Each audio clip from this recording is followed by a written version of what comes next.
Mayhem. All right, this is a Writing for Games panel, and we've got a bunch of us up here, obviously, and I guess we'll introduce ourselves and just dive right in. I'm Bill Bridges. I'm a freelance writer. I was with White Wolf and Holistic Design and CCP. I've done stuff from werewolves to modern mages to far future science fiction. And next to me is... My name is Freyermuth. I've been in the industry for about 20 years now, something like that. I started on the original Fallout, went to Star Trek Starfleet Academy, a game called Run Like Hell, lots of games over the years. The last one I worked on was Legion of Battle Mage over at Exhibit. So.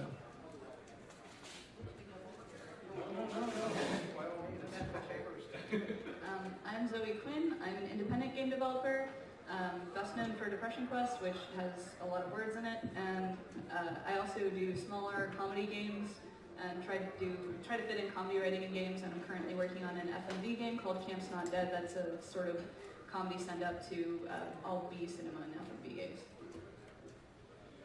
My name is Eddy Webb. I've been professionally writing for tabletop and video games for 12 years. Like Bill, I've worked with White Wolf on its path, Vampire the Masquerade, as well as World Dark MMO. And currently I'm doing a lot of freelance work for a wide variety of companies and working on a game about dogs and milk.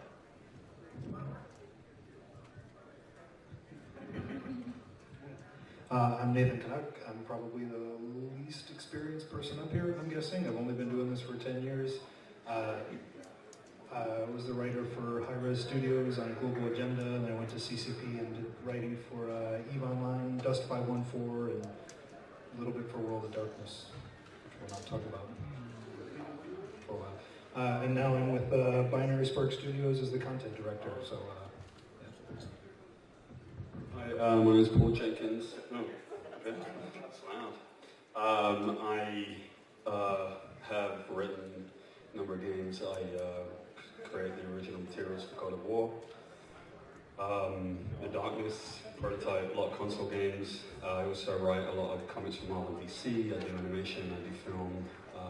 Started off with the Ninja Turtles as a second employee, so created the origin of Wolverine. There you go. So I do a bunch of writing. I do it across all media, and video games is a vitally important part of what I do. All right. Well, it's a pretty big topic, and so I think we all kind of just decided to wing it and see what you guys want to hear about it. So if there are any questions, we'll start with that, and we'll each try to answer them to the best of our ability. Is there? So, how is writing a game different than say a screenplay? Okay, how is writing a game different from a screenplay? Not having written well, I wrote a screenplay for an interactive game, so that was kind of odd. But Dracula Unleashed, if anybody remembers that old baby. Yes, absolutely. All right. So the question is, how games are different from screenplays.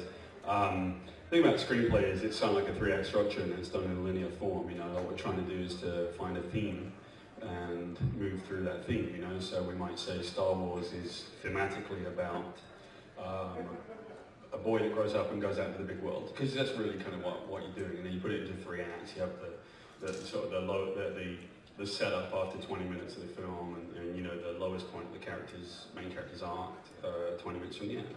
And you do it in a linear form. You're constrained by the form, so you're really only going to write 105 pages.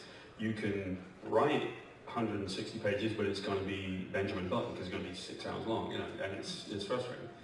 Now with a game, and this is like what's really dear to my heart, is that we now have to work out how would we write a story that kept people in.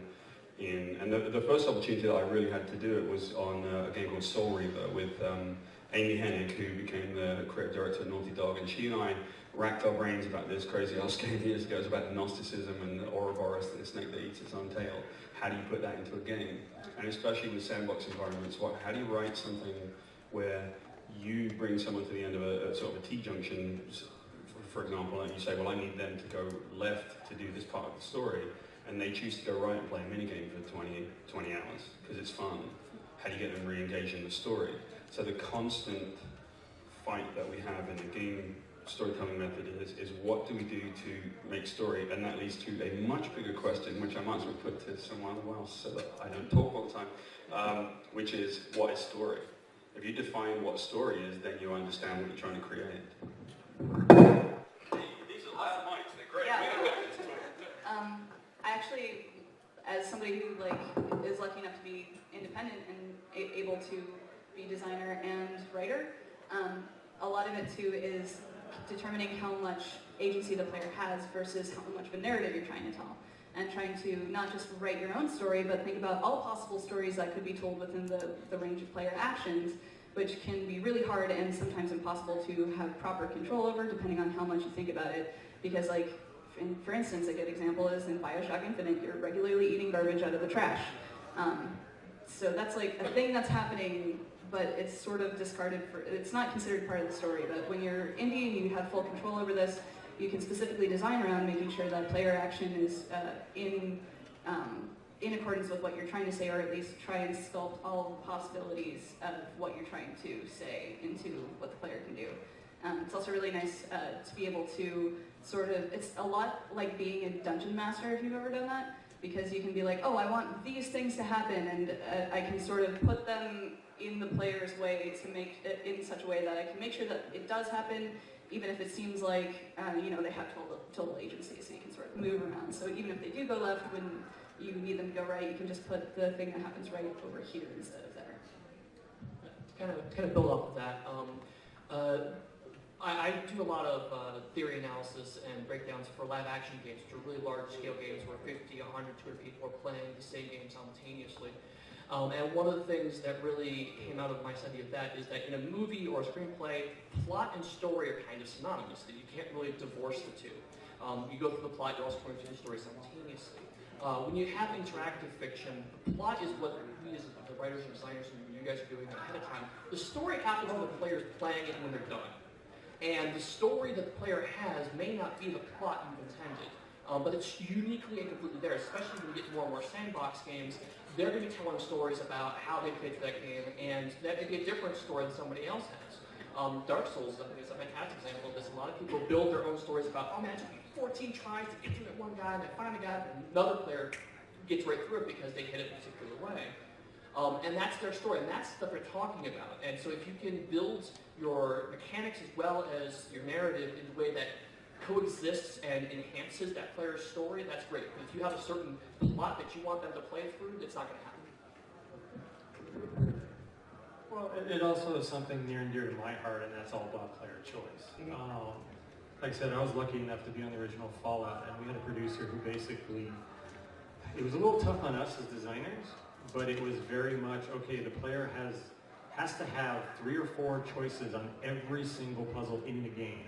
You have to think about what his skills are at that moment, what he is going to do when he gets to that point. And so in a lot of ways, I mean, I think we wrote 8, 9 hours worth of text for that game, if you want to take the total page count for that, because it was everything of, okay, what is the player going to do at this point, and us trying to make a plot point or a story that would do that. And especially with Fallout, because there was points where you could align yourself with one dude, and then halfway through his mission to take out another gangster in the town, you could swap on him. You could switch on him and go to the other dude and tell him about the first dude who's going against him, and then that would completely change your storyline. So a lot of times it's a lot of what the player chooses to do at any given moment. I know some games definitely do more of a cinematic route when it comes to that, and then some games love to do as much player choice as possible, which is a little difficult for us, but one of my favorite things to do. And I'll just say that a lot of writing in games is actually more backstory than story. You're building the world, and so it doesn't compare to screenplays so much as like the Bible for a TV series, which tells you the world, the setting, the general conflicts, and sometimes maps out certain plot points you expect to get to. one last little thing now that everybody's had a chance to talk. Most of the writing I've done for games has been for MMOs, for massive multiplayer games, and that's a whole different beast. It's a lot of writing background material, it's a lot of writing quest dialogue, and when you're trying to establish the setting in that sort of environment, you can't lead a player through as you would in a single player game, and you can't just tell a story as you would with a screenplay or in a novel or anything like that. The analogy that I've given before is that each nugget of fiction that you write you have to make a ball, right? You're not giving them string, you're not giving them a path to walk, you're not giving them stairs. You're writing a ball, and then you have to just let it go. You have to throw it out into the sandbox with 100,000, 12 million players, and everybody gets to do with that ball whatever they want. And if you've written enough of these interesting little tidbits of storyline, you will be surprised by what they assemble out of all of these things. So it's a different methodology just within the video game industry of what kind of story you're trying to write. Next question. Right here in the front row.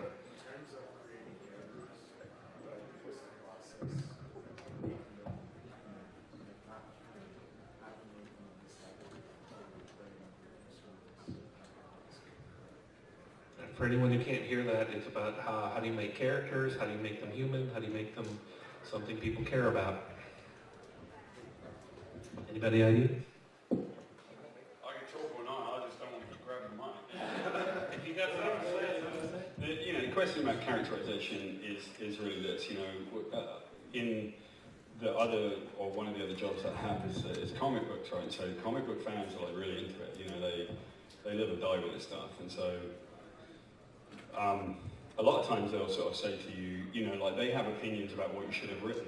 But the truth is that if you've done it for long enough, you realize that you are writing for your audience. And sometimes I'll literally have fans that get upset when I say that. You're supposed to, you know, write for yourself. And I say, no, it's not that. It's writing about myself for my audience. Because if I write about myself, then we all share the same human experience. We have different paths through it. So, you know, it's just a matter of, I always thought that part of the sort of college lecture I did was that if you buy your first book as a kid, or you read it, it's The Boy, the Girl and the Dog. And at the risk of sounding ludicrous, like in Great Britain it's Dick and Jane. Is it like Dick? I don't know if it is over here, but it's Dick and Jane and Spot the Dog, right? So when you're a little boy, you look at Dick and you go, oh, I'm that kid. And if you're a little girl, you look at Jane and you say, I'm that. And if you're a weird kid, you look at the dog and you go, I'm the dog. It's, you identify with the characters in anything. And so what we must realize then is that when you hold up a book, your first book, you hold up a mirror. And that's what you're looking at yourself. It couldn't be any more true in terms of storytelling, and this is something that I've had to fight almost within the industry itself, because when I started working in the industry didn't take itself seriously as a form of art. And there's never more of a reflection of you as a story than when you're moving the character or initiating the information. So in fact, it's an incredible reflection of you. And where I learned this was, we did this game called Hulk Ultimate Destruction, and it was a really cool game. You basically just like surfed around the town on the top of a bus and stuff like that.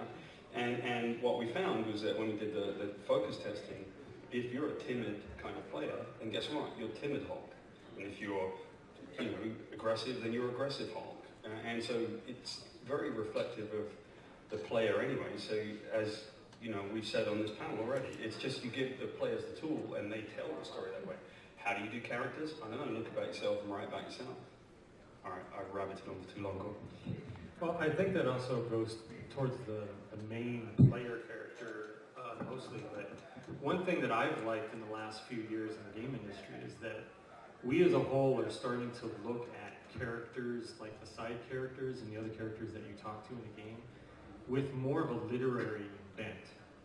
Because you're always taught when you're going through English that you make three-dimensional characters and you can make them like this, and make them with quirks, and there's like laundry list.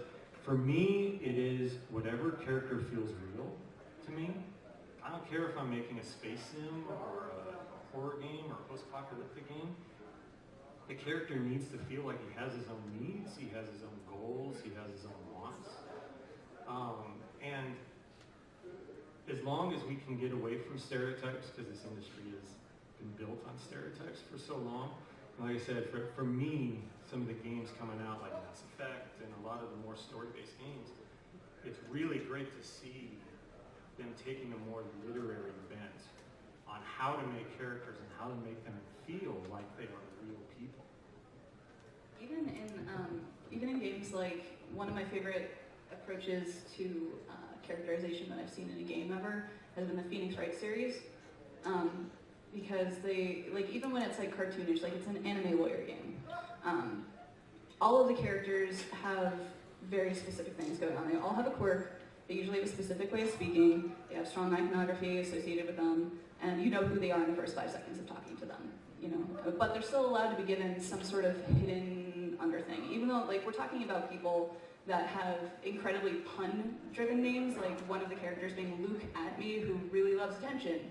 But I mean, it's on it. But all these characters are established in like the first 5 seconds of meeting them. All of their characterization in terms of like appearance is well defined and differentiated from each other. So like you can tell who someone is by their silhouette, you can tell who someone is by their way of talking, and they're all given something that the player doesn't know about them immediately. So I think that is really cool. Actually, building off that, because I also love the Phoenix Wright series, is all these characters and a lot of fun characters all want something. And one of the best literary advice I ever got was find what your character wants and put it as far away from them as possible. And like in the Phoenix Wright series, all the lawyers they want respect, or they want a perfect record, or they want to be seen as a peer, or the suspects want to be let off for various different reasons. And you can empathize with that want. You can empathize with the fact that there's something I want in my life, and I want to get that. So when you're playing the game, you're going to need to see where you actually give that character what they want. So by going through all the challenges of trying to get that character what they want to, you start to empathize with the character you're playing, or the characters around that character. Always have to go last.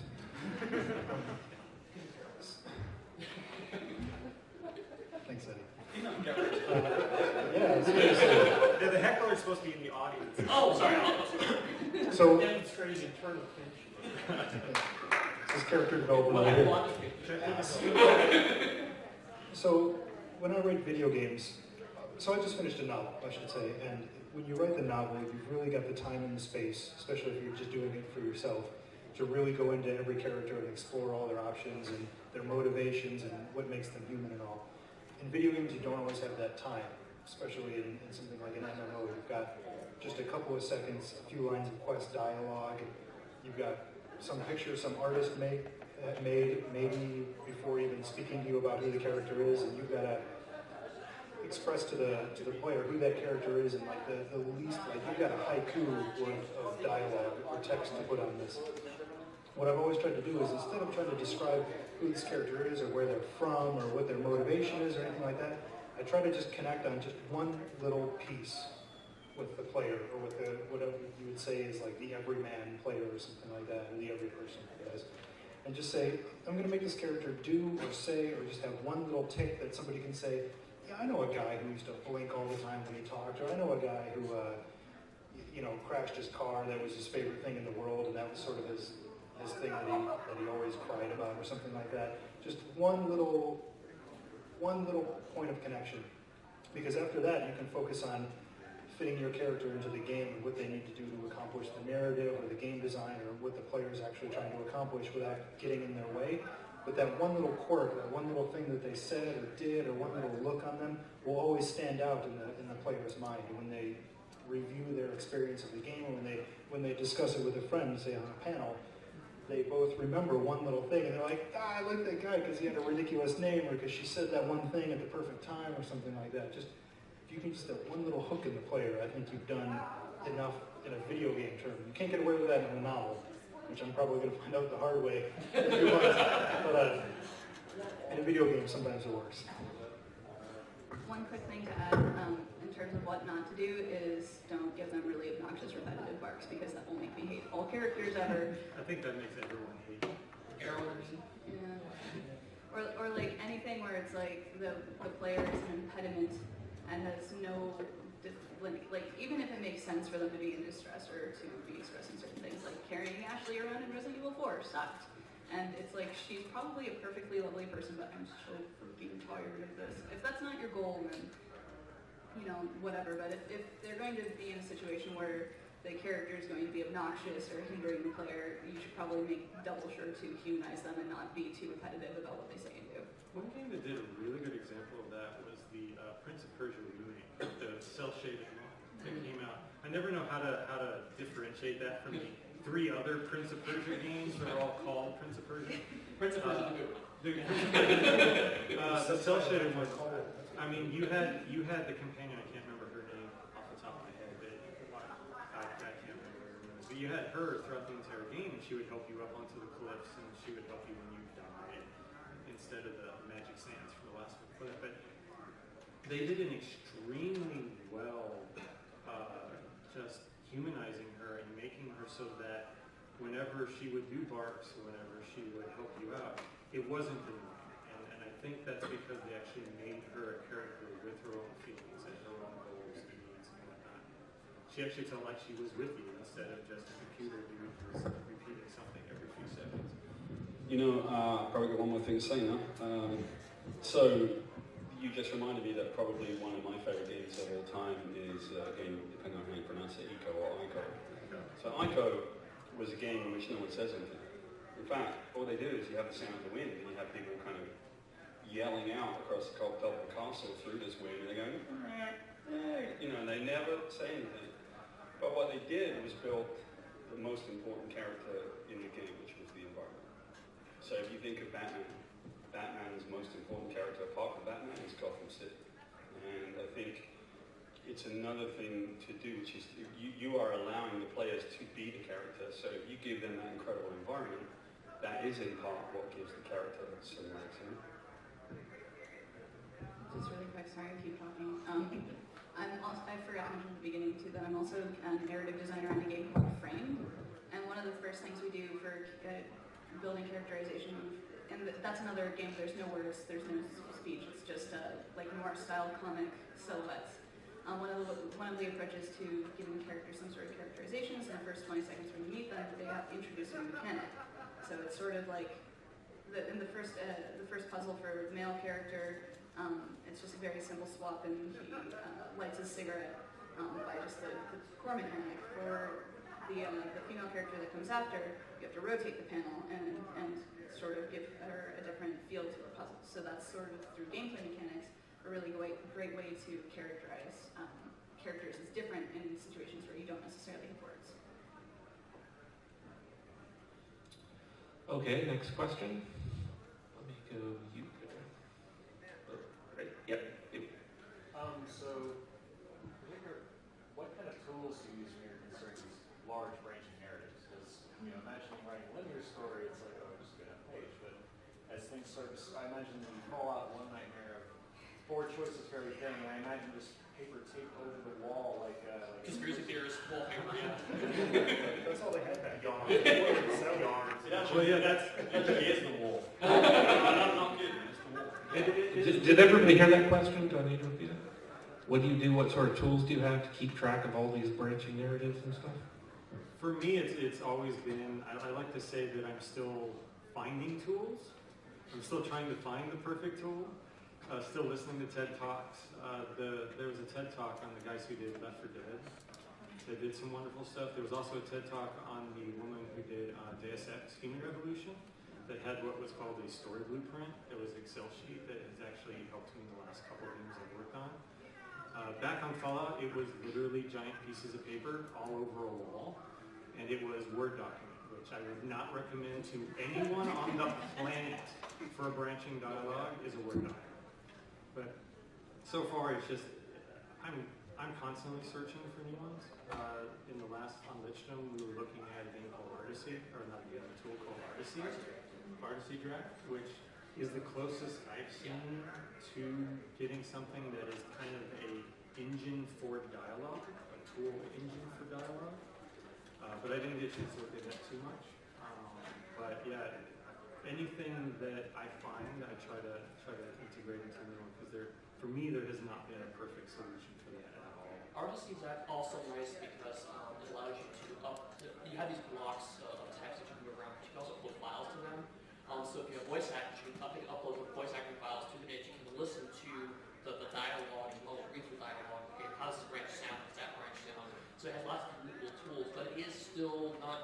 universally accepted, and it has its own quirks and issues. So I mean, it's not the tool, but certainly it's close to it. Yeah, that was one thing I was noticing as I was doing evaluation, because you still have some issues with lots of multi-branching in that. Just trying to get a visual for that. But there's also a cheaper alternative to RDC called Chatmapper that I've worked with a fair bit. Because I was working on and kind of have shelved an online dating simulator satire game where it was like 4 options for everything that you can say, and it exports to XML, which is super helpful if you can build that in. It's got a Lua script so you can simulate these conversations as you go. However, like, what seems to be the problem with any of these things is the larger in scope, the more likely it is to just completely crash and not handle it well. I tried making my own, and it just ate up the memory so hard in Unity that I would hit a key and then it would be like 20 seconds till the next one drew, so I don't think there's a good solution yet. Just really quick, I've worked at, I think, both ends of the spectrum in ease of implementing branching dialogue. At the most difficult end was EVE Online, which is a miracle of programming that game works, because it's so graphically intensive, and the project was begun and I believe still has legacy code from like '97 in it. They made it all work, but the inclusion of text and dialogue with the NPCs in it was very much an afterthought. So there's like a really clunky web interface for doing that, which I can't. I'm having a flashback. Okay. Moving on to the best experience I've had with doing dialogue is the most recent one, which is with the company I'm working with right now. I started using Twine to just do all the branching dialogue, and I thought, man, this is a fantastic tool. It's really easy, but we've got to translate all this over. We've got to export it and import it and get it into Unity, and then somebody's got to plug it in all manually, and then Andrew here said, he saw me doing that, he was like, well, I'll just write it. I'm a programmer, I'll just make a thing that does that for you. And I'm just like, once again, now I'm having the good kind of fun. Hang on, okay. So it just worked out to be really fantastic. I can just write the entire game, all the branching dialogue, anything I want to do in Twine, and then I press a button and it shows up in the game. So my advice for writing branching dialogue is get to be friends with a really good programmer. And then it's easy. There's actually a few things on the asset store for Unity that do Twine to Unity translation. And like, even if you're not doing branching dialogue, a lot of the way that we planned out different outcomes for storyline stuff in Frame, even though there's no dialogue, is we would just prototype it in Twine and see how it felt. Eagle Writer is another similar tool that's just started by a company called Eagle. And it's primarily proprietary for their games, but they do make it available for free for people to do their own personal things, and so you can use it for mapping. But I think Twine is starting to become a fairly common standard secret that's happening. All right, Dan has his hand up. You might also want to mention Neverwinter, which has a couple of virtues of being free. One, widely available. A lot of people already own a copy, and also BioWare, as last I knew, still accepts submissions in Neverwinter. So if you work with it and learn it, it's not that difficult to learn. It will handle all branching for you. You can run through all your branching dialogue very quickly in any direction. And and when you're done, you submit it to BioWare and see if you get a job. But could you like export it to different files for your own use? That I never tried. Just sent to BioWare. On the World of Darkness MMO, we had a proprietary tool we used for actually writing in the game. And one thing you learn is that if your design is too open-ended, you could spend forever building a tool and then change all your design and start over from scratch 2 to 3 different times. And don't let that happen. What? I don't want to say that last time. Next question. You're in the first row. I'll get you guys next. You. How do you handle it when you are dealing with like the player creates a character, they don't have any necessarily input to the story? How do you characterize a character that's created that way? Oh, like Skyrim. Yeah. Or any of the older scroll games, I think of that. one thing that I've seen in those games is that a lot of it has to do with the characters around the player and what his choices are during the game. So it's kind of like the player is making his character make his choices as he goes through the game, but then the actual plot and the characters of the game are the ones around him. That's one thing I've noticed, at least for those type of games. For Depression Quest, we actually tried to do that too, even though like it's not, you don't get to generate a character. It was more about removing any barriers from the player to the faceless person that they would be inhabiting, including like stuff like gender. Because like part of the goal was to make it so that anybody could readily jump in. It got to be kind of a problem when we tried to be that inclusive of, since there's a significant other, it was like tricky because it's like, do we give them a gender or do we not? And when we didn't, there would be really difficult situations in group scenes and the pronoun they, because it's like, who the hell is talking about what now? So we ended up in the end giving person a gender, so it kind of like narrows the experience a little bit, but makes the narrative flow a little bit more naturally. So a lot of it was not just the defining characters around them, but defining their life situation and what they have access to. And it's also about defining their reactions to what you choose in the game. Because the games that actually, for me, that I love the most are the games where the world actually changes and reflects on what you've been doing, even if you're completely faceless in the game, even if you have no wheel in the game whatsoever. If you're walking around the world and people are actually commenting on, oh God, you just killed the dragon 5 days ago, yay! And this is in another complete town that you've never even heard of the first time you get there. That for me is also satisfying to kind of push that narrative forward. All right, I'm going to get to that side. I've been unfair to them. Any questions over there? All right. How do you guys go with world building in a game without making it too boring? Like, how do you make it so the person is interested in the game but still building a backstory to make it not confusing? For me, and certainly Bill and I talked a lot about this when working on The World of Darkness. The more you tie backstory to characters and people, the better it comes. Because it's one thing to say that 50 years ago this thing happened, and this guy did a thing, they never met, and we'll never meet, this other guy did a thing. That's history, and that gets dull because it comes names and dates. But if you say 50 years ago this guy died, and that guy was my father, now it becomes important and relevant. And now you're building a world because you're seeing how that piece of world building impacts a character in front of you, or a character you've heard about. So one of the things that we had talked about was like, rather than having snippets of war from a character's perspective, it's like, you know, this character feels that this thing happened at that time and how it impacted them, or diary entries, or translations, or notes and margins.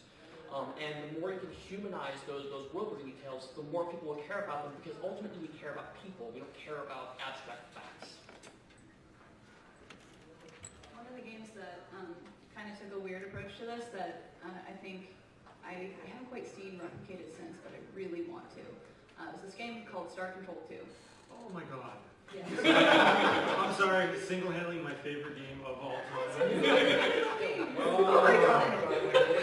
Whenever someone asks me for my top 10 games, that is always number one. This guy is now Star Control 2. Don't joke, I will pull it I will go off for hours. Yeah, do not get me started. We should talk about it. So, Star Control 2 actually sort of builds it's been the most fun I've ever had in terms of interacting with the world that's built. It does it in a way that say there's this one piece of lore. I think my favorite thing, and it's like always putting in these tiny little quirky details. Like there's this trader race called Milner May, and one of the random encounters you have with them, they're like, hey, so just so FYI, we have this like really cool artifact we bought off some guy, and it's a crystal that turns black when it gets close to its own demise.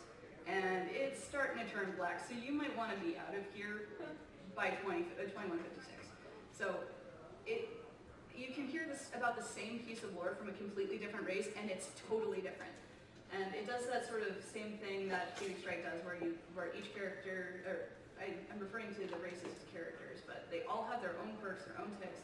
And hearing world building things from different sides of the same story becomes very interesting, because especially when they're conflicting, you're like, what actually happened here? And how am I viewing this world through this particular lens? And what does that actually mean? What do I know about this lens? And by building, so much of the incentive to play Star Control 2 is exploration. Like making exploration and learning about this world an externally motivating factor, I think is a brilliant way to do world building. And beyond that, no matter how deep you go and how much you look, you'll find something, which I think is super good for world building as well. Like there's these 12 planets that in the entire galaxy they're unique, and if you and it's repeatedly referred to by a bunch of different races in a bunch of different ways as being this really cool thing that was left behind.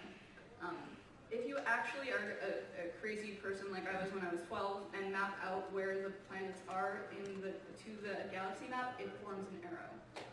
And it's like there's all this weird mysticism behind it. It was never explored in the game, but it's still there. And being able to take this thing where if you're building a world and you actually make it so that if the player does their own investigation and gets invested, they're rewarded.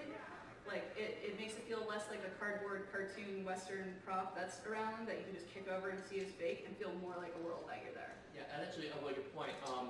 There was a while back, I wish I remember his name, but one of the writers from Pixar put up the list of writing guidelines for Pixar films, and one of them was make the audience work for it. And because if the audience can put the pieces together, then they feel like they're more invested in that piece of information than just being told a piece of information. So that's a really good point. The more the player feels like they've earned it rather than just being told it, it means a lot more. Well, I remember that, you talk about someone from Pixar that does linear entertainment, right? And so, that person wants you to earn it. Well, in a game, we earn stuff. I mean, that's kind of what we do. Most games are about sort of like climbing to the top of the mountain and making sure you get there, and then so you've earned it. So I think nothing was ever more true than trying to make players earn pieces of story and character development than a video game. It's again why I really love this as a form of art, because you're just really giving the players are the writer and director and the audience all in one. And they get to feel really smart and find it. Yeah. So we had the thing when we were writing for EVE Online where we said we're gonna write a bunch of backstory to do world building for the world, and we'd always call them the dozen because we assumed that 400,000 people who played EVE, that there were like 12 total people, like ultra lore nerds, so we're gonna go read everything we had written and really understand the world we were making, and then scream at us in the forum. So they would actually enjoy it, the dozen. But what we tried to do a lot was with our limited little short attention span amount we were allowed to write of text in game, we would hide stuff. We loved to hide stuff, not just Easter eggs, but relevant nuggets of game applicable wisdom that you could put in the backstory or the chronicles, or even if it's just the text that shows up on a website somewhere. Actually mention something that they can use in the game to their advantage. Maybe it's not a secret code or a password to get in somewhere, but you'll mention, oh, so-and-so faction doesn't like this. Well, that actually manifests in the game, and you're going to learn that the hard way in the game, or if you're one of the dozen, you will already understand that from the lore, and you'll have a slight advantage. Yeah, some of my favorite games are the ones where the world, it's a mystery, and that as you're entering into it, you have to play through it to figure out what's going on. Even a great game like Half-Life, which is, what the hell's going on here? You're just dropped into this, and you pretty much have to move around and hit things with crowbars and other stuff to find out. I have to say though, I have nothing to do with the product, but I do got to do a little shill. Something called the Urquan Masters, because Star Control 2 is now free for anyone to download because the code itself is free. So if anyone who has not played Star Control 2, Urquan Masters. It's free and runs on like freaking everything. It runs on everything, and it is one of the most amazing. Yeah, actually. Urquan, Yeah, it's a UR-QUAN, I believe, Masters. Yep, Urquan Masters.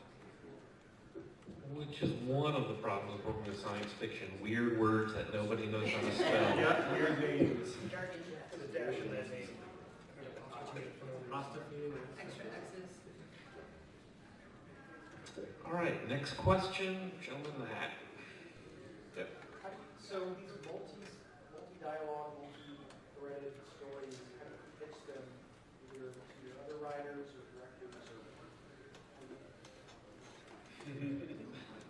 How do you pitch them? As in your idea you want to get the rest of the team on board, or as in trying to sell a game?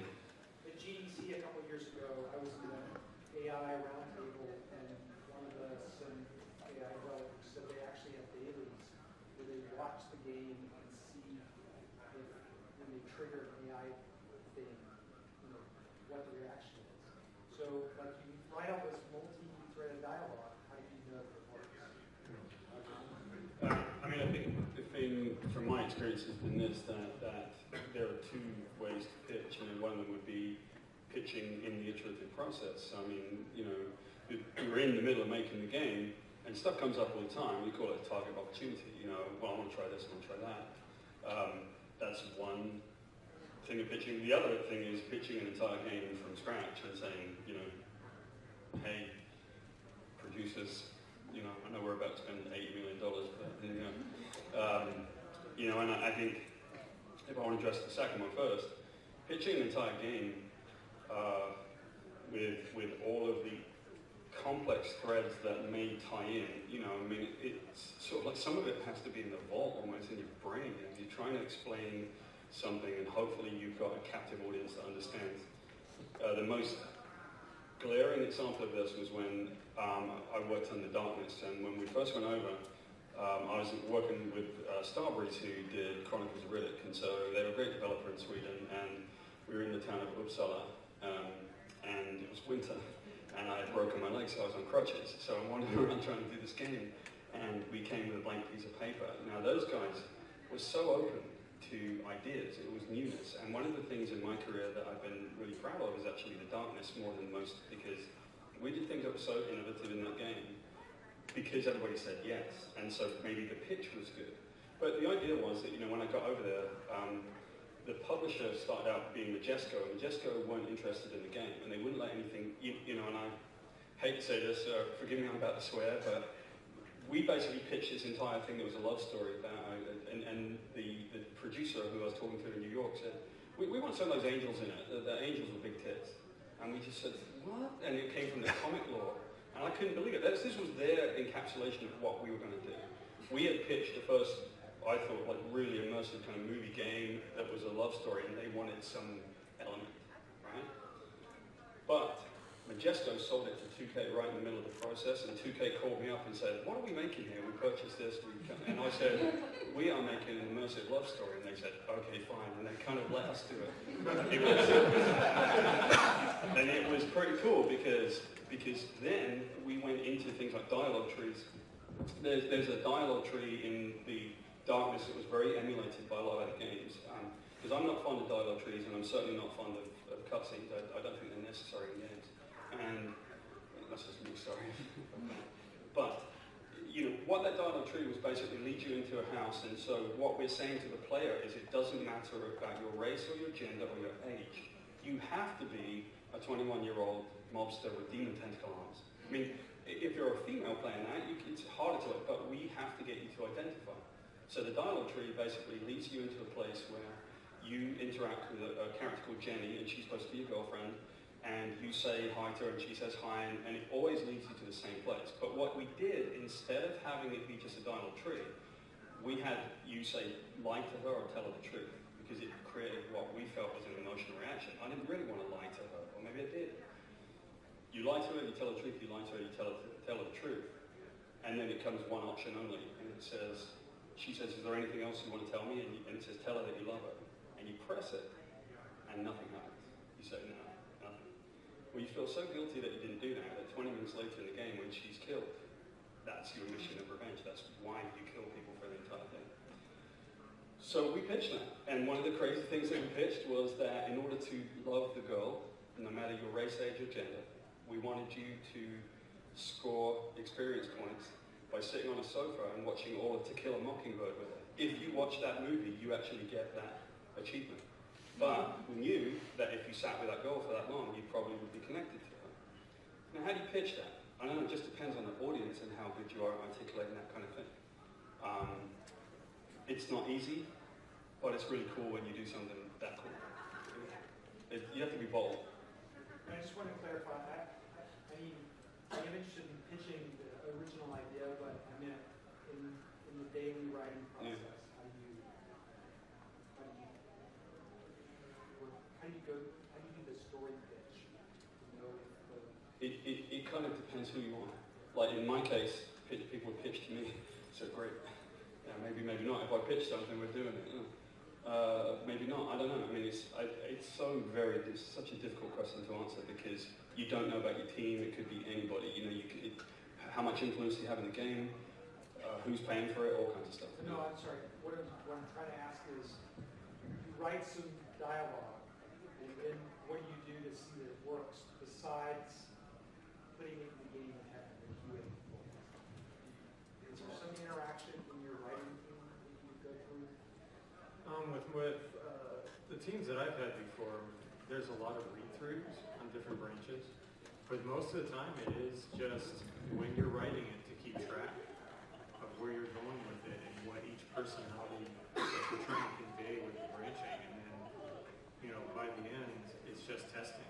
And that was to go back to one of your points, which you were saying though. I know this isn't quite your question, but it is a lot of what the people who are producing the game want for the game. Because the one thing I've noticed is that there's a lot of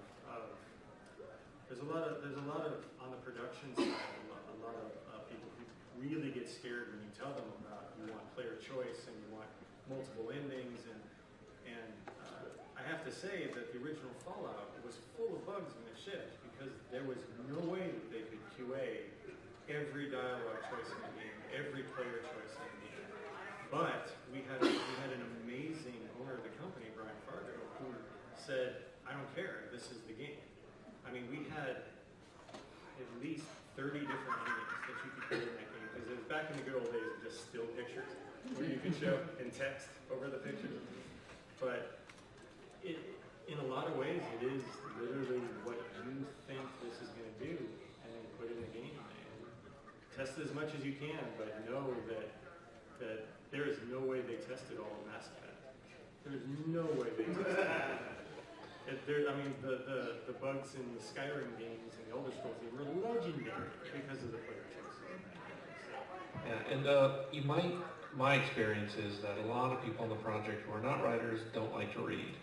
And you're not going to get them to read the stuff unless it's in the game. They have to actually play it through, and then you get some most of the feedback. time they don't care. Skip it. Most of the time they skip it. Or they do number ones all the way through.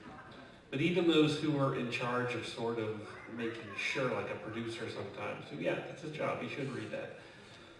You got to drag into it. And so hopefully your stuff is good enough to where he likes to read it.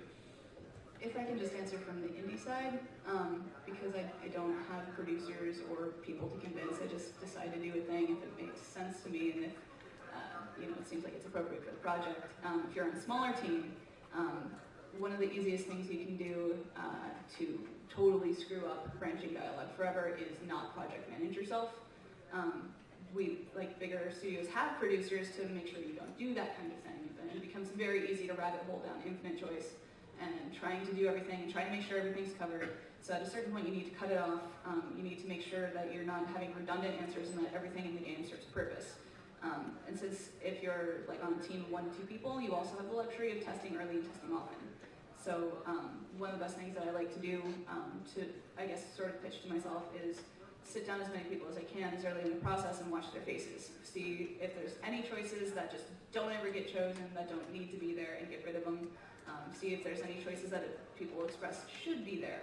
So just basically testing as much as possible, as early as possible, especially since you don't want to throw it out there for anybody. It's really good to do that with other writers and other game developers, as well as just total laymen like people parents. Other questions? You've had yours up for a while. So I was going to say, how do you guys go about making games that are, differences in tone? Like trying to make a game comedic, or trying to make a game scary? Comedy is freaking impossible. And I say this as somebody who spent 2 years into a comedy game about online dating and had to scrap it for the time being. But I didn't learn my lesson, and I'm now working on an F&B game that's comedy driven. So in terms of tone, I have a bit of a background as a stand-up comic, and trying to figure out how to translate that to games is very difficult because one of the first things that you sacrifice in terms of a lot of conventional game design is timing, which is key for comedy writing. But you also gain a strength that you might not have otherwise seen, which is the ability to let the player be funny and to sort of riff back and forth. So one of the things I've been trying to do with the current project is to allow the player to choose options that they think are funny and then build off of it and have sort of back and forth, which is something that nothing else can quite do. However, yeah, you do totally lose a lot of timing. You lose a lot of control. You have to write probably more content than needed. And you also have to try and consider different kinds of humor. But thankfully, on indie projects where it's like a very small team, you can have cohesion and manage all elements. So you can make sure that you're doing one type of comedy through your design and through your system structure. You can make sure that you're doing another type of comedy through the art direction, and try and make sure that you can establish a tone very easily by making sure on every level, from writing to music to systems design, that you're trying to hit that tone. And letting the player be funny is a huge one. And one of the biggest things that you can commit in terms of sins of comedy writing is letting the joke wear out its welcome. So this becomes a problem in something like games where we're making systems which by nature are repetitive and doing it over and over. But since we're also the masters of our own fate here, we can design systems specifically to be subverted, which is one of the nice things that you can do when you're working in a small team and you have control over these things, is you can say, oh, well, if so much of comedy is about surprise and subversion, I can make things with that, like bake it in and make sure that from the start, they're there to be subverted and to use a variety of different systems instead of hammering on the same one over and over, which is one of the reasons why something like Surgeon Simulator works very well as a small game versus trying to hammer the same joke over and over and over for a long period of time. So for comedy too, brevity is useful, she says, while rambling on the answer. Variety and setting yourself up, giving yourself tools as you go forward, design-wise, to subvert later, in addition to trying to write and give the player some agency. I actually have a question for you, since you thought about comedy a little bit. What is your opinion about explicitly written comedy, where you're writing comedic dialogue or not, versus something like, say, Goat Simulator, where it's very much about the player doing funny things? Do you think there's a difference there? I think you need both for something that would be considered in the comedy genre, because again, like, one of the coolest things about games is we have so much stuff converging on a singular thing between art, writing, and programming. If you use all of them and you use all of them well, and you use them in different ways that play off of each other, I think that's one of the best things you can do for comedy in games. I will say that I haven't really been too impressed with most of the comedy games I've seen, because either they completely neglect the game design mechanics entirely, so it's just like, oh, we have this game, let's just slap a funny code paint over it. Right, without that comedy, just football kind of game. Yeah, which, I mean, it's nice for flavor, but I wouldn't necessarily call it a comedy game. Versus stuff that's purely mechanical, like Goat Simulator, or even Goat Simulator does a better job of it because a lot of the language around it is funny. So I feel like you need to be giving it at every level. Like, for instance, the Camp's Not Dead is the FMV game I'm working on. We're trying to do funny stuff with the visuals, like making everything sort of jump down and look crappy, and make it look like it's run through a VHS filter. We're trying to do funny stuff mechanically by making it so that if you make interestingly bad choices, the camp meter appears and the game gets less budget around you. We're trying to do it with writing through the narrative and the choices you can make, and through the audio being over the top cheesy guitars and guitar and stuff like that. So it's like trying to hammer on every single level, and trying to switch up the different variety of comedy. And then also being totally okay with the fact that it's not going to be funny to everybody, because comedy is like one of the most subjective things anyway. Well, that's one thing I think it's interesting, because on the opposite spectrum, I've worked with a lot of horror games, and horror has a lot of similar problems. In fact, just like it's really hard to laugh, it's really hard to scare somebody, and there's very few horror games I think that are accurate. There's lots of games that people point to as horror games, but they're not necessarily horror. They're startling, or they're dark. And they're good games in their own right, it's not horror or not. But it's really sincerely hard to make a genuinely horrific game, because horror is so individual and because it is so hard to get all those things hitting on all cylinders. But there's a lot of games that come very close enough to comedy, so I'm curious of the kind of combination of how those skills overlap in comedy. Well, I think the horror aspect comes to what you were talking about. It's timing as well. Right, exactly. The hardest part, I worked in the horror game Logan and Kill, and the hardest part we had was, how do you create that slow boiling horror tension when the player could go make a sandwich? Right. Or he could run through the hallway and not do anything. And he you could not hit any of your triggers whatsoever. Yeah, making sure music cue up just right, Yeah. players doing something else. You're playing the game on a tiny screen with all the lights on. Right. Atmosphere is another big part of it too. Then let me ask you guys that worked in horror, do you have the same problem I have where QA testers are useful to you exactly once? Yes. Yes. Because with comedy as well as horror, I imagine when you're working with the element of surprise or subversion, you can't do it to yourself. You can't test your own thing there because you've seen it 1,000 times. You know what's going to happen. You're blind to it. But then you take it to testers, and it's like you are useful to me exactly. Well, actually, if the QA person's very knowledgeable about their genre, they can be more useful. For example, my wife was in QA at World of Darkness, and she was very helpful because she was a horror fan. We were both horror fans, and so she did deconstruct the horror tropes and said this was happening here, why it's happening, and so we could have these conversations. But that's extremely rare. Yeah. I was like, okay, So- who's actually the person out. Really fast before we run out of time, you guys can talk. To the panel. That's cool. I've been really lucky to work on a lot of different games and a lot of different genres. I worked on an action game. I work on a comedy game right now called Edge of Space. The very serious World of Darkness game, and the very serious tactical Dust 514, and then the dark, gritty, absolutely humorless EVE Online. There's humor hidden in there. We got a Roadhouse joke in there, and there's a story about lesbian space nuns that got accepted for some reason. What I would say is, after working in all those genres, what I would have to say is the best way to write for that is to just play the crap out of the game. Just play it, because you can't just stand up here like this and say, I am going to produce comedy for all of you people. Here you go. It sounds weird because that's exactly what stand-up comedy is one guy standing up here with a microphone producing comedy. But when you just totally immerse yourself into what the players feel, and you're looking at the game from the player's point of view, you're gonna instantly start to recognize what's funny. An Arrested Development joke crammed into your game is not always gonna work. But if there's a piece of equipment that's always failing in your game or something, tell a joke about that, because when the player's there, they're gonna get it. They're gonna understand it. Saying, oh, and this is where the sewer lid pops off and a werewolf comes out and startles you, that might be scary. It might not be, but if you're actually in there playing the game, you're gonna walk through and be like, oh, this deep, dark alley. I've realized after going this far in that my way out is really, really long. So this would be the moment to have something pop out at me. So just be really well versed with the game you're making, which sounds counterintuitive because you'd think that the writer would be in early on the process in game development. It's not my experience. You are usually brought in somewhere from the midway point up until a couple months before it ships.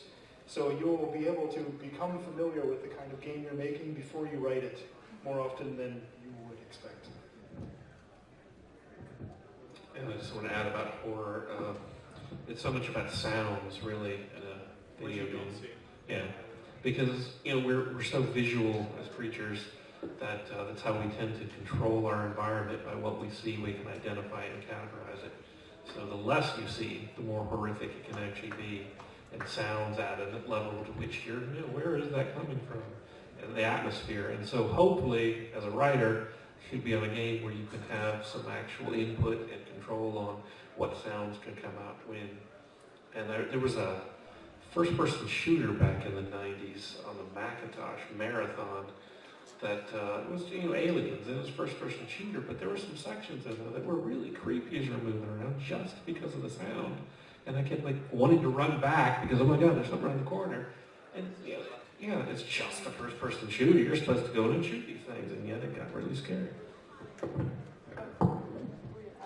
Oh, looks like we are out of time. Do we have time for any final statements? Or is that it? Go play Star Control 2. Play Star Control 2. Yes. That's the moral of the story. There's no other sessions coming into this room, so Oh, really? we have everything else right now. Let's just keep it rolling. Wait, is anybody taking off to go drinking? So it's at 9? Okay, we've got another hour. Oh my God, the writers panel went over time. I'm so shocked. Well, all right, we'll go for one more. There's one here in the front row.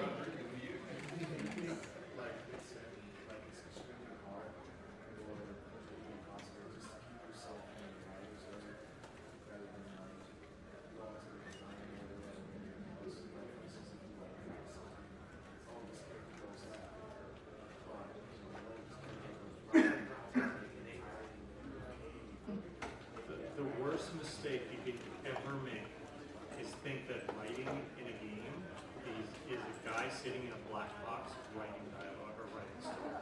And I've been on teams where the writing team is off doing who the God knows what. And it never works. Never, ever works. Because everything you write will impact someone on your team. Whether or not it's art, whether or not it's programming. And everything they do, yeah, I've had suddenly a whole new creature show up in a game. And you're like, where did this come from? Oh, we decided to put that in a couple days ago during lunch. Yep. I have to write a whole backstory for this. So yeah, you never, ever, as a writer in a game, just sit in a room and write stuff up without interacting. And that's the hardest part I've seen with contractors, is getting them in and getting them integrated in with the game, even though they're writing. I come from an age, oh God, I sound so old. That's my day! Back in my day, Interplay had this really bad habit of contracting a Hollywood writer to come in and write a story, hand us a script, and then go away. No concept of what it is or and it was always us having to take it and completely do it from scratch. I've got to comment on that because I come from the other side. I actually come as an outsider and I deal with developers and publishers. And so the first thing that happens to me is that they look at me sideways and they hate me for the first 2 months until they find out that I care more than they do. And then they go, okay, we'll let you in, but the first 2 months is literally people, and I understand why. You say the word Hollywood writers, and I throw up a little bit in my mouth. They would literally pay someone a crap load of money because they worked as an AP on like right, and it's silly. So and they would hand us a script, 120 pages, and they go, here's your right. game. We have to understand that, like when you write, you have to care about everything you do. I mean, part of it might be a personal ethic. A lot of the people that I work with in Hollywood really don't give a damn about anything, but like the line of code next door, and so I think if you care about what you do, which I very much care about, don't matter what it is I do, I really, really care about it. And so the first thing that I always do with, say, like comic books is I call the artist up and I say, what do you like? What do you want to draw? If I give them a bunch of horses, I've done it before as a practical joke. We had one scene that was actually a load of hands riding on the back of a load of horses, just because he said I don't like hands and horses. So I didn't mean it, by the way, and he started drawing it. I said, no, I didn't mean it. But the thing is, in a comic, I find out what the artist likes, find out the kind of emotional beats that they like, and we do that.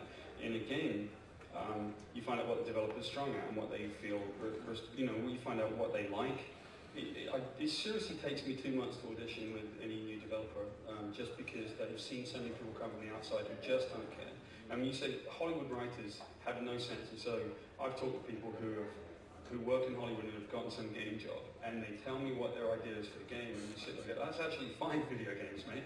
That's the luck of that. You're never going to make that. It's a bunch of great ideas, but I don't think you have any understanding of what games are and how they're made. So my biggest challenge as a writer was that I wasn't trained as a programmer, and I didn't have this internal, it was to try and learn what do programmers do, what do artists do, what does the lead designer do, I had to learn all that stuff. And what it's done now is it's allowed me to write across all media, because I do film and all that, so we won't say like transmedia, I hate the word, but because it's just stupid. But, I finally became a guy that could do all of it, because the one thing I understood that no one had the time and energy to understand was games.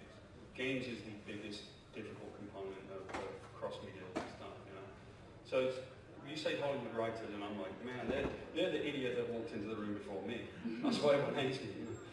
One of the best things you can do is like if you're like just starting out with games and you want to go into any aspect of game development, is make a game on your own. Make a tiny game on your own so you know what you're asking of your teammates. And even like as frustrating as it can be to work in a team, it's also really freaking necessary. Because the dating simulator I shelved was me in a room trying to do this, and I mean, even though I was the coder and the artist and all this stuff, even as a one-person thing, you get so much off of just collaborating with other people. It's a much less miserable affair. They challenge your decisions in ways that you really need, and if you can get anybody on your team, regardless of what their role is, a good rapport back and forth, your writing's going to be 1,000 times stronger for it. All right, you had a question?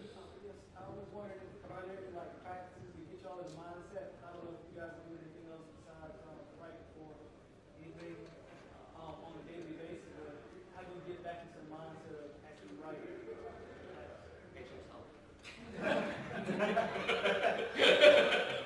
Secret yoga techniques. Actually, in all seriousness, having a structure really helps. I have the luxury now of being able to work from my home full time as a freelancer, so I can actually structure my day. Where it's like first thing in the morning, I can get up, I can make my mug of tea, I go into my writing room, and I sit down, I go through my email, and after a certain point, it's like it's half an hour now. Now's the time for me to open up Word and start writing. And every point in time, at 8 o'clock, I start that process. It took me a while to get to that point. I had to try things to figure out when I was best working. I read all sorts of advice on how to structure your day. At the end of the day, you have to find out what works best for you, find that structure, use it, and then constantly reassess it. Make sure that you're not stuck in that structure. Like after a few months, go, okay, is this still working for me?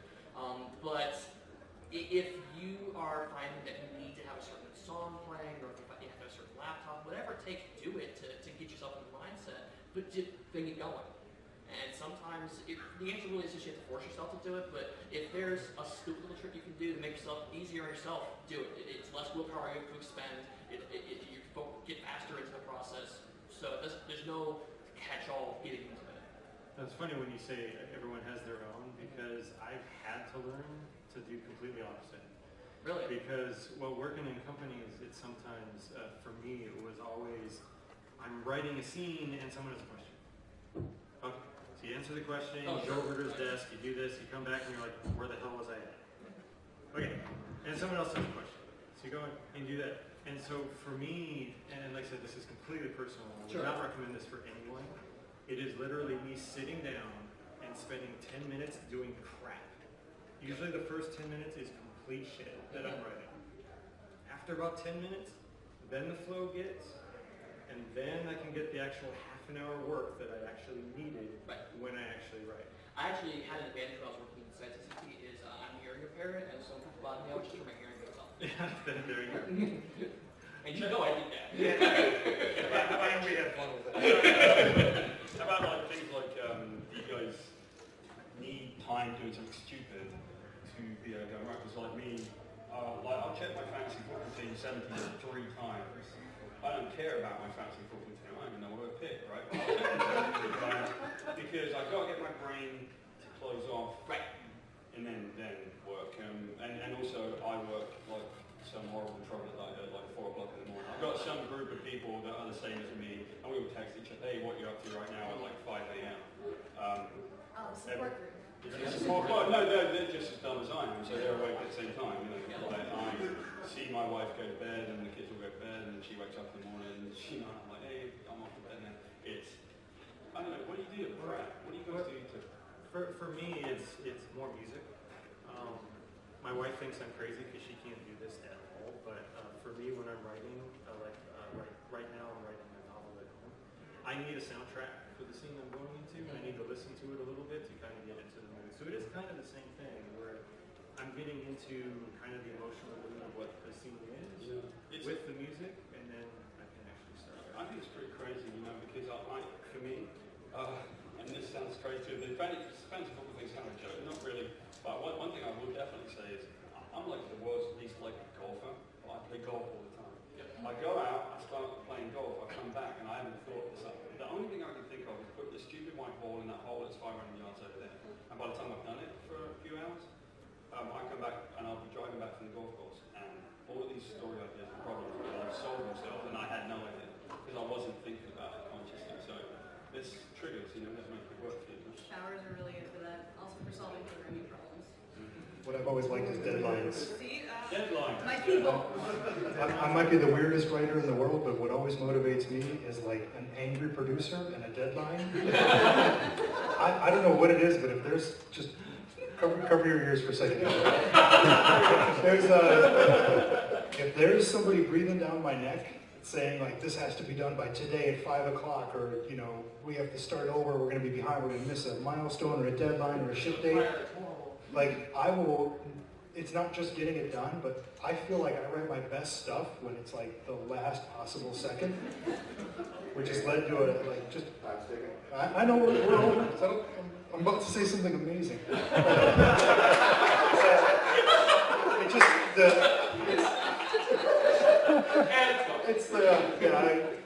You guys screwed me up now. No, you guys remember The Simpsons, right? It's the terror sweat, right? It's not just normal sweat, it's the terror sweat. And for some reason for me, ever since college, when it was like, I'm partying Monday night, yeah, I'll write this giant essay on some topic I should have researched, I'll write at the last minute.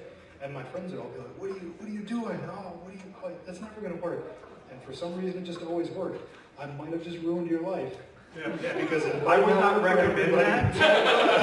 Well, we're talking about works for each of us. Difficult. Yes. The other thing is when you're talking about, staying up really late or having people ask you questions all the time, your 8-hour workday might not be the same 8 hours as everybody else at the company. Your 8-hour workday might be 12 hours. It might be 8 hours with them and 4 hours after everybody's gone, and you can finally put your music on and get your stuff done.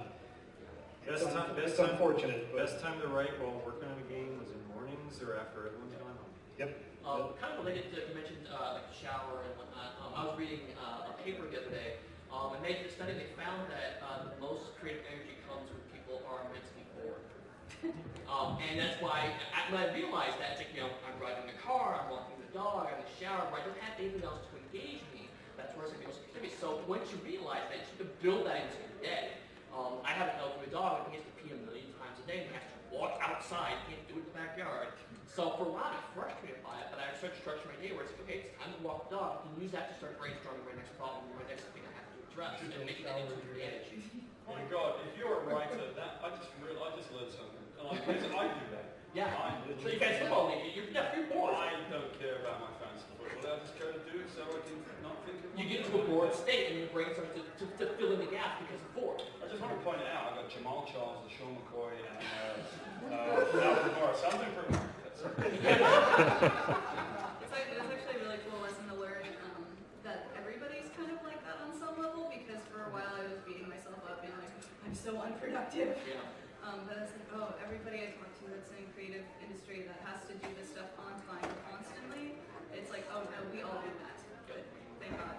And when you forgive yourself for that, and similarly, I said my first 10 minutes are crap too, and just being like, okay, I know exactly the ways in which I screw up, and just budgeting time to actively screw up, because it gets the bad stuff out so you can get to the good stuff. And actually, one thing I started doing myself is I have an 8-hour workday, but I allocate 5 hours of work done every day.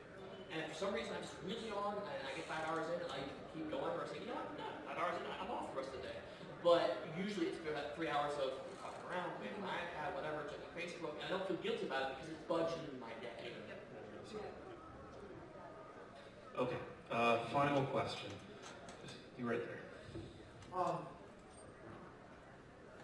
In the instance where you are creating a story with standard, 1, 2, 3 part narrative, I know in games, generally, you want to throw the audience into part 2. That's where the action is, that's where the fun is. How do you go about sprinkling that part 1 in throughout? Because it's got to exist, or else, to make that really good, formula work, it's got to exist. How do you sprinkle it into so that when you hit 3, everything is... And you mean acts? You mean act 1, act 2, act 3? Yeah. Well, I'll mention real quick, things like Half-Life again, and games like that throw you into the immediate thing that's happening, and then you have to then go into the world and get your Act 1, which is going to fill in certain of that backstory. I think it might be something like this, personally. Maybe people like this, maybe they don't, but if you start at the beginning of any game, anything, any story in a game, if you see a good film, you may see something in the first couple of frames that you didn't realize was important until it showed up in the end of Act 3, and you go, oh, now I know who killed Professor X. It's, Rosebud, right? It's, you don't know what you can see in. Now personally, I'm very, very fond of the concept that the Halo guys did, where they put you in a suit, said, I'm going to train you, so they want to know how the player moves their joystick to look up and look down. So they just put you in there, they clamp the frame a little bit, and you can see a little bit, and they say, okay, Master Chief, look left, look right, look up, look down. They've immersed you in story immediately, so the moment that you turn that game on, you are Master Chief, right? And we had tried to do that in a number of games. I think, you know, like that, in a sense, if everything is kind of possibly gameplay, whether you know it's gameplay or not, even if you could just move a cloud screen around a little bit, if you're railed through something and you move through it and you can just look at things and interact with them a little bit, at least that's that story. So I think, you know, in answer to your question, in my opinion, it's how do you get Act 1, out of Act 1 into Act 2? It's not the other way around. You don't put Act 1 in, you put loads of stuff that's going on in Act 2 already in Act 1 the first moment you show up. Yeah, one thing I've noticed in games a lot lately, which makes me extremely happy, is that developers aren't afraid to have an act anymore. It used to terrify, and I used to get mandates. Yes, throw them right into the action, and there you go. Now they have to shoot, and now they have to learn the game. But games like Arkham Asylum, where you're walking with the Joker throughout the entire front, that's all Act 1. That's all backstory on the Joker, backstory on Batman. It's all the calm before the storm, which, me personally, I love games that have that. As long as it's interactive, as long as it keeps your interest and it teaches you how to play the game, it is great that a lot more games, like another great example of that is Fallout 3. Fallout 3, the entire front of the game is you growing up from a baby to your character. And I mean, they even have you at 5 years old picking up balls from your toy box. And it's amazing. So I think that it's not a question of how do you shove Act 1 into Act 2, it's how do you make Act 1 interesting and engaging enough to the player so that they'll want to play it. You also don't have to tell Act 1 first. Spec Ops The Line did it where you start just writing an action scene. Now that seems like you're doing the old literary gimmick of just, you know, starting writing the action, but it's actually happening later in the game. It's like a flash forward sort of thing, because you've got to hook the player, right? You've got to get them in there, and it's a great story, but it's a first-person shooter at its heart. So they were familiar with their audience, and I think they kind of tricked your average FPS player. Like, well done, bravo. Your average FPS player just wants to get in there and, where's the grenade launcher? How do I immediately start shooting people and blowing stuff up? They tricked them into being part of an amazing story that by the end of it, they probably didn't even realize that they learned something. So, yeah. All right, well, that's the panel. Thanks a lot, guys.